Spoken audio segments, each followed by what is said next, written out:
Un réseau entier s'effondre, mais personne ne semble l'avoir remarqué. Deux chiffres pourtant se heurtent. L'impact stratégique colossal de l'arrestation d'Asmanidou et le silence presque total qui l'a suivi, comme si la victoire n'avait jamais existé. Alors pourquoi ce décalage frappe-t-il autant les observateurs et que révèle-t-il vraiment du rapport du monde à l'Afrique quand même la voix d'Ibrahim Traoré ne suffit plus à percer l'omerta médiatique? Une fissure s'ouvre, brève mais décisive. Ce récit promet de lever le voile sur l'un des paradoxes les plus troublants du Sahel contemporain. Une victoire majeure a été remportée, pourtant tout semble avoir été soigneusement étouffé. L'intérêt de cette exploration tient dans une idée simple mais décisive. Comprendre ce silence, c'est comprendre un risque crucial pour la souveraineté régionale. À travers ce décryptage, un bénéfice essentiel apparaît pour le lecteur. Discerner clairement les forces invisibles qui modèlent la perception mondiale. Cette capacité devient une forme d'autoprotection intellectuelle face aux récits tronqués qui façonnent l'opinion publique internationale. Mais derrière la surface se cache un enjeu plus profond. Si les victoires africaines ne sont jamais nommées, elles se dissolvent dans l'indifférence, et avec elles disparaît la confiance des peuples en leur capacité d'agir. Ce vide narratif n'est pas anodin. Il crée un terrain où prospèrent les manipulations, les récits importés et l'idée dangereuse que l'Afrique dépend éternellement d'autres puissances pour écrire son histoire. Reste alors une question persistante, suspendue comme un fil.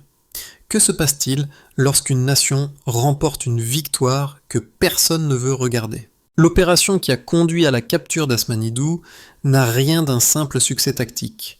Elle a provoqué en quelques heures un basculement silencieux dans l'équilibre de la violence au Sahel.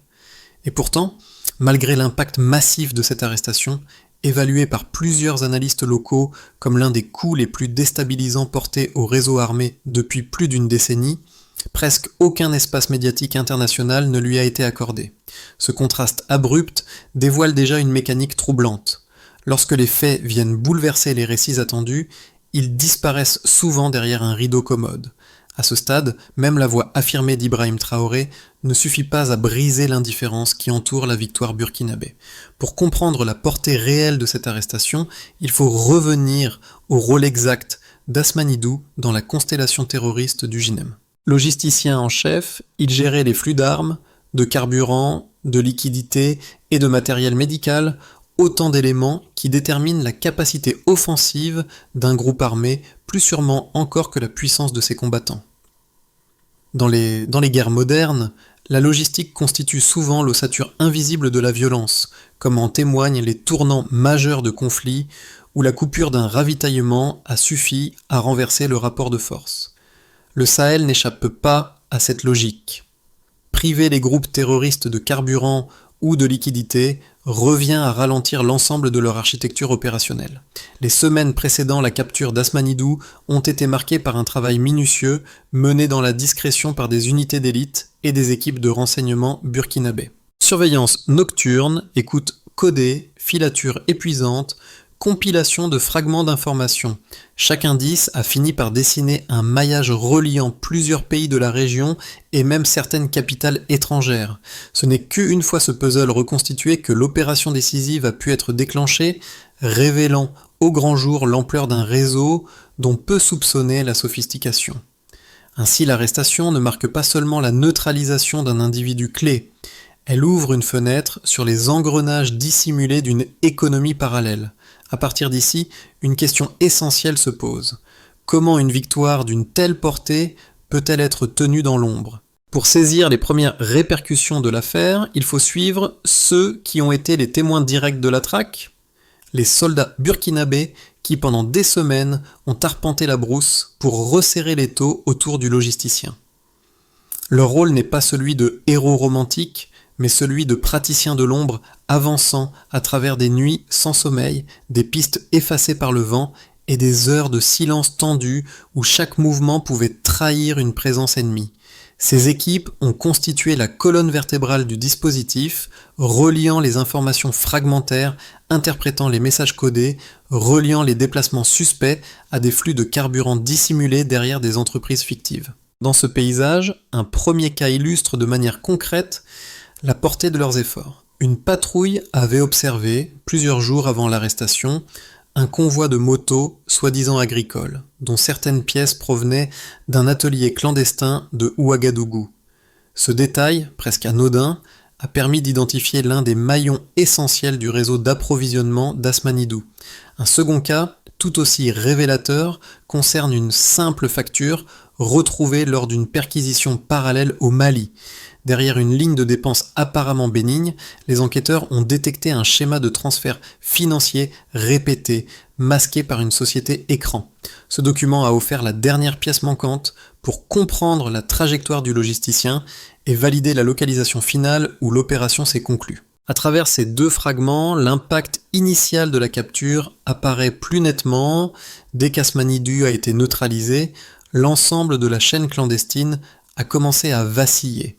La question demeure pourtant, et elle pèse déjà, que devient un réseau de terreur lorsque son architecte disparaît brusquement ? Tout commence par un basculement brutal, presque imperceptible sur le moment, mais dont la portée devient évidente dès que les premiers rapports opérationnels convergent. L'arrestation d'Asmanidou agit comme un choc initial, un point de rupture qui fracture la fluidité des réseaux clandestins. Dès les premières heures, les équipes au sol constatent une chute inhabituelle du nombre de convois clandestins, comme si l'ensemble de la machinerie terroriste avait été touché à son noyau. Les transmissions deviennent sporadiques, les déplacements se raréfient, certains relais intermédiaires disparaissent dans la nature. Cette brusque contraction n'est pas encore une paralysie totale, mais elle annonce déjà un effondrement progressif, irréversible. Puis vient le moment où tout s'accélère.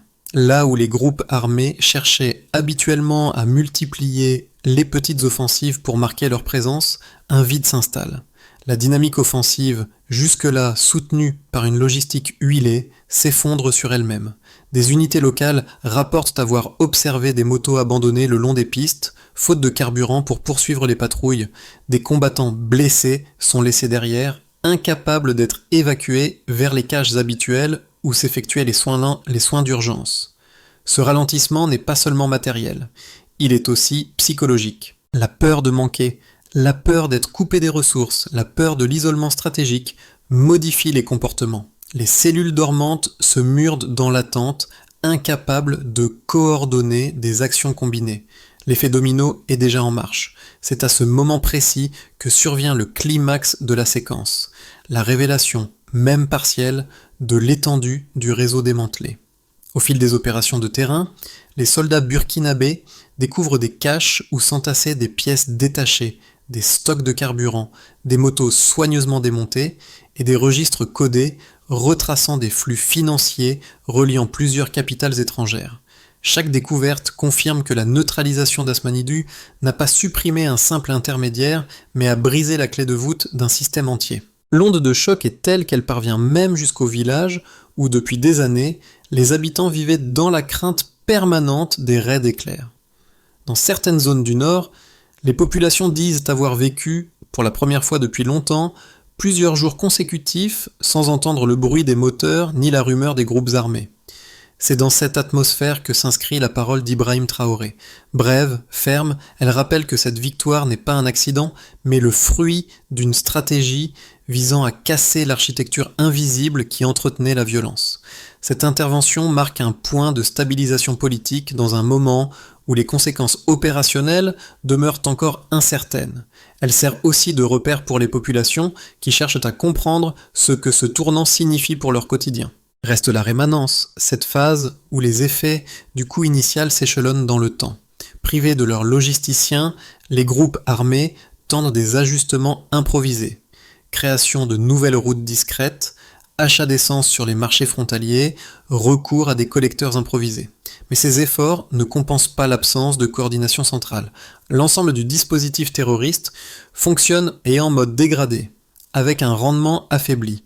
Les lignes d'approvisionnement deviennent erratiques, les transactions financières suspectes attirent davantage l'attention des services de renseignement. Et surtout, une vérité s'impose. Tout réseau dépend d'un pivot, et la disparition de ce pivot laisse une cicatrice stratégique qu'aucune improvisation immédiate ne peut combler. Cette séquence, dans son déroulement précis, révèle une dynamique essentielle.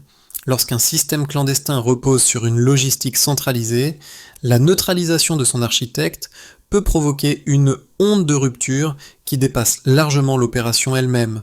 Ce déploiement en 3 actes, déclenchement, sommet, rémanence, constitue la charpente même de la transformation qui s'opère sous les yeux des acteurs locaux.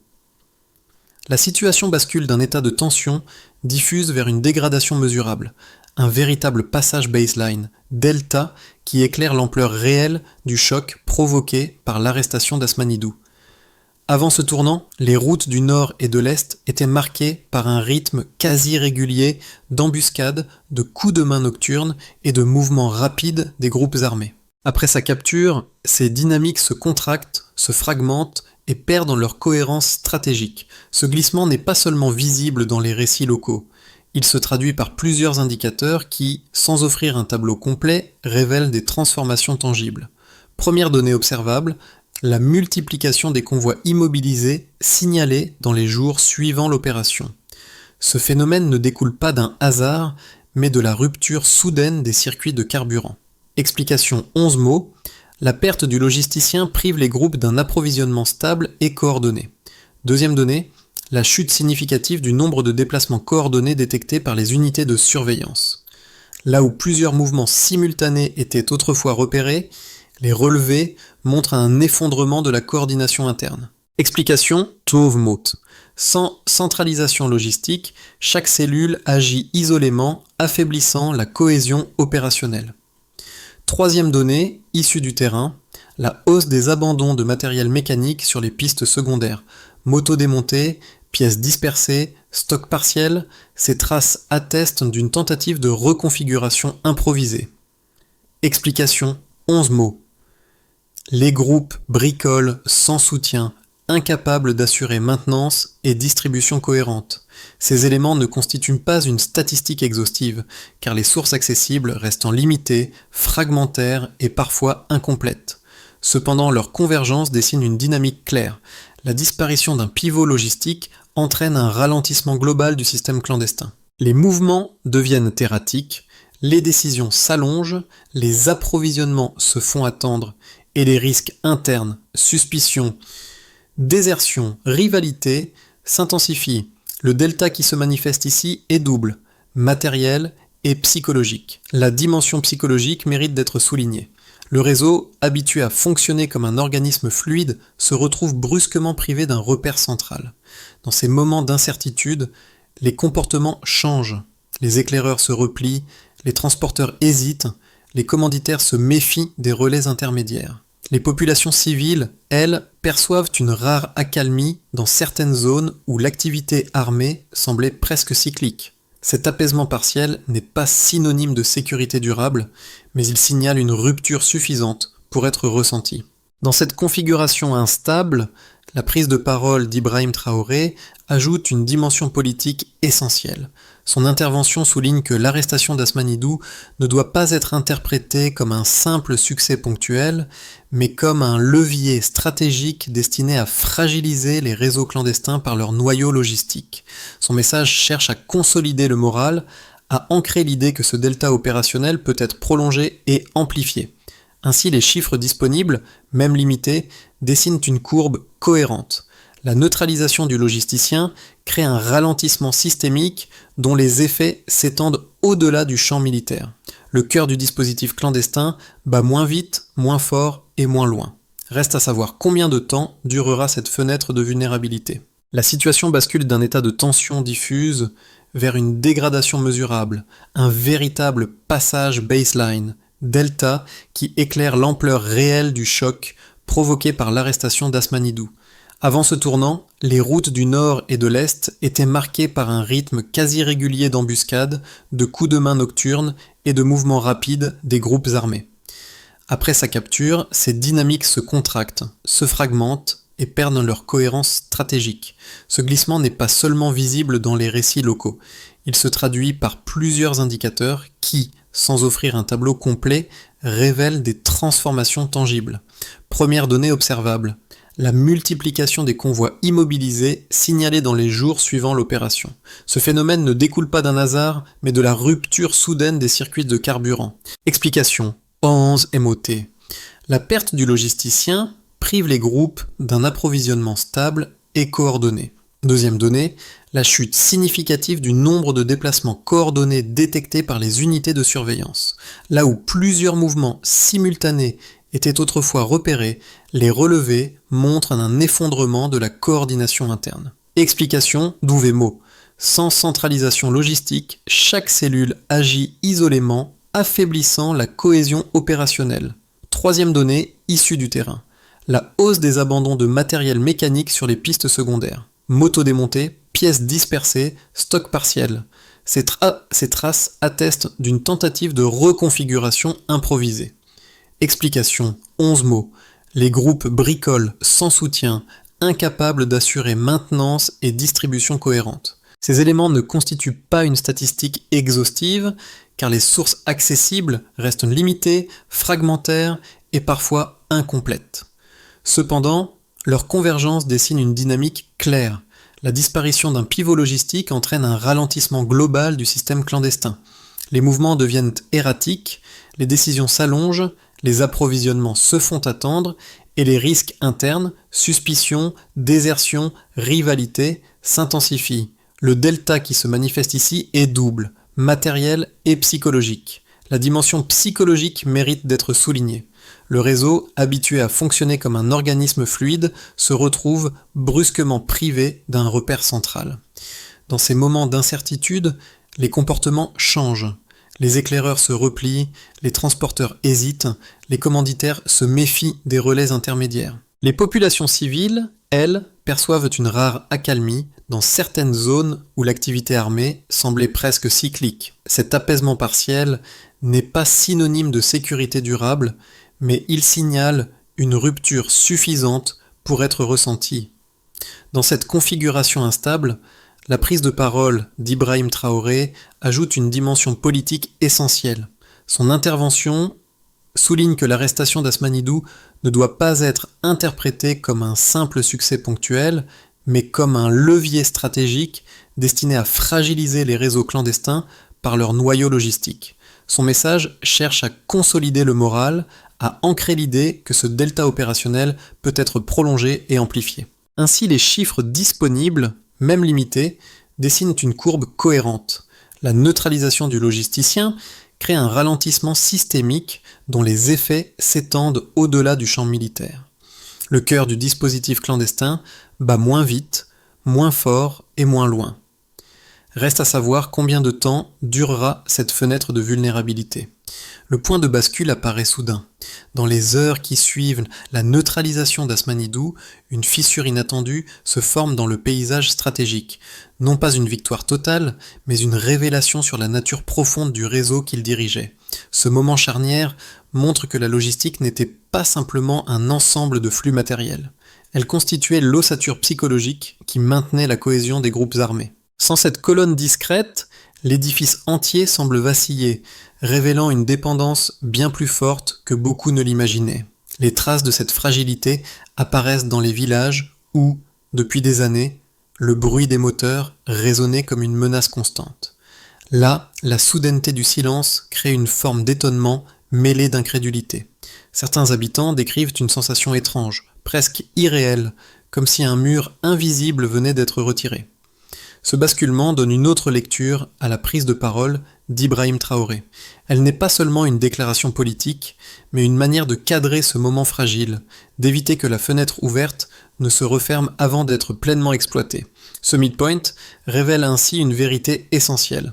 Un réseau peut sembler solide jusqu'à ce que son maillon caché disparaisse. Les répercussions de la chute d'Asmanidou ne se limitent pas à la sphère militaire.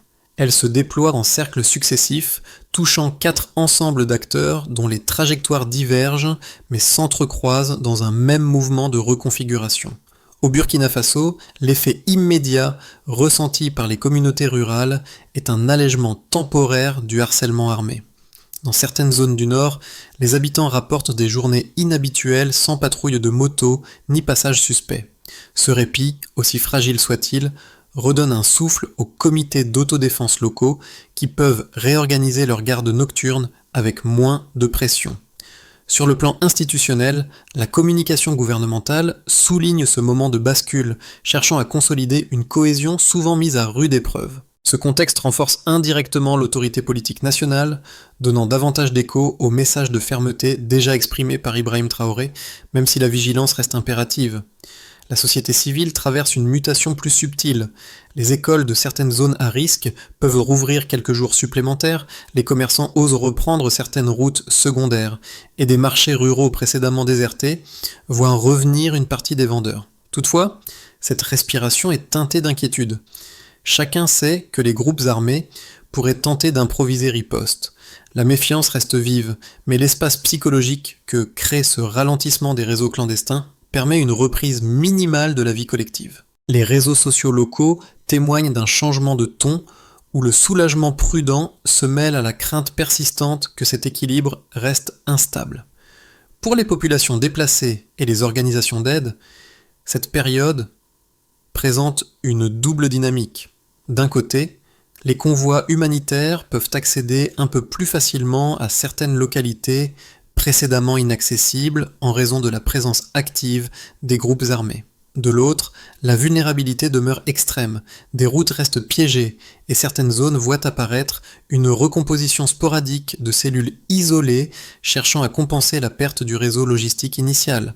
La capture du logisticien ne supprime pas l'urgence humanitaire, mais elle crée des fenêtres logistiques ponctuelles que certaines équipes exploitent pour distribuer vivres et médicaments avant que la situation ne se referme. Au niveau régional, l'arrestation d'Asmanidou agit comme un révélateur des tensions souterraines. Les pays voisins observent les mouvements, conscients que la disparition d'un pivot peut déplacer certaines activités clandestines vers d'autres frontières. Dans des capitales étrangères liées indirectement aux flux financiers transitant par des sociétés écrans, l'événement suscite un inconfort discret. La neutralisation du logisticien expose les fragilités d'un système plus vaste où se croisent intérêts locaux et acteurs extérieurs. Ce n'est pas une crise internationale ouverte, mais une ondulation qui oblige plusieurs acteurs à reconsidérer l'étendue des circuits qu'ils pensaient maîtriser. Ainsi, l'ensemble de ces impacts montre que la chute d'Asmanidou ne provoque pas une simple interruption tactique. Elle reconfigure l'écosystème entier dans lequel évoluent communautés, institutions, groupes armés et réseaux transnationaux. Ce n'est pas un point final, mais un déplacement profond des lignes de force. Les prochains mois formeront une zone d'incertitude où tout peut basculer. La chute d'Asmanidou crée une brèche, mais rien ne garantit la direction que prendra l'évolution des réseaux armés. Les groupes armés parviennent à réorganiser partiellement leurs flux via des routes secondaires. L'affaiblissement demeure réel, mais les dynamiques continuent d'osciller entre accalmie et poussée ponctuelle. Un équilibre instable s'installe. La fenêtre créée est exploitée méthodiquement. Les services de renseignement ciblent les sociétés écrans et perturbent les circuits alternatifs. Les cellules se fragmentent, certaines zones s'apaisent et un début de stabilisation sociale devient envisageable. La perte du logisticien déclenche une recomposition agressive. Des cadres intermédiaires tentent d'affirmer leur autorité par des offensives dispersées. La pression sur les civils augmente et les frontières deviennent plus volatiles. Ces trois trajectoires rappellent qu'une rupture logistique n'est jamais un aboutissement, mais un champ d'opportunités et de risques mêlés, où chaque acteur tente d'imposer son rythme. Les effets d'une victoire silencieuse se ressentent d'abord dans la vie quotidienne. Un marché qui reprend, une route redevenue praticable, une soirée moins lourde de menaces, ces nuances minimes transforment la manière dont les habitants se projettent dans leur propre territoire. Psychologiquement, une parenthèse s'ouvre. L'idée qu'un changement durable puisse émerger n'efface pas la peur, mais elle introduit une possibilité. Celle d'un futur qui ne soit plus entièrement dicté par l'incertitude. Les récits se modifient, les discussions évoluent, et chacun cherche sa place dans ce moment charnière. Enfin, cette étape redéfinit les horizons. Familles, enseignants, commerçants ou jeunes déplacés y voient des marges étroites mais réelles pour reconstruire des projets interrompus. L'espoir n'est pas massif, mais il circule. Ce point de bascule devient ainsi une expérience humaine autant qu'un épisode militaire. Transformer cette fenêtre fragile exige une démarche structurée en 4 axes. Chaque donnée issue de l'opération, Itinéraire, relais, document doit être intégré pour réduire les zones d'ombre. L'objectif est d'y rétablir école, marché et axes essentiels, même partiellement, afin d'offrir un socle minimal aux communautés. Les mécanismes d'alerte communautaire doivent être renforcés sans exposer les habitants. Le succès se mesure par la continuité des besoins fondamentaux. Comme l'a rappelé Ibrahim Traoré, la dimension symbolique compte autant que le terrain. Structurer la communication empêche l'effacement des avancées. Cette feuille de route vise moins à promettre un tournant immédiat qu'à éviter que cette ouverture ne se referme. Les deux indices décisifs découverts durant la traque, les motos maquillées et la facture dissimulant un réseau, reviennent comme un motif. Il rappelle que les victoires naissent souvent d'une accumulation de gestes infimes accomplis dans l'ombre. Dans ce silence chargé d'attente, la parole d'Ibrahim Traoré résonne comme un rappel. Rien de durable ne se construit sans reconnaître ceux qui ont veillé, observé, collecté et relié chaque fragment. Ces détails, d'apparence banale, sont pourtant ceux qui fissurent les structures de violence. Leur message est simple. Les petites traces renversent parfois les plus grands systèmes. Dans un monde où tant d'histoires disparaissent avant d'être reconnues, un geste demeure accessible à chacun. Refuser le silence, partager, commenter, discuter. Ces actions modestes suffisent parfois à briser un écran d'indifférence. Une parole relayée peut déranger un récit établi. Un échange honnête peut ouvrir une brèche. Il n'est pas question d'héroïsme spectaculaire, seulement de vigilance, de lucidité, d'une volonté de laisser la lumière atteindre ce que d'autres voudraient occulter. Alors reste une question essentielle et simple. Quelle place souhaitez-vous prendre dans la préservation de ces voix qui luttent pour exister ?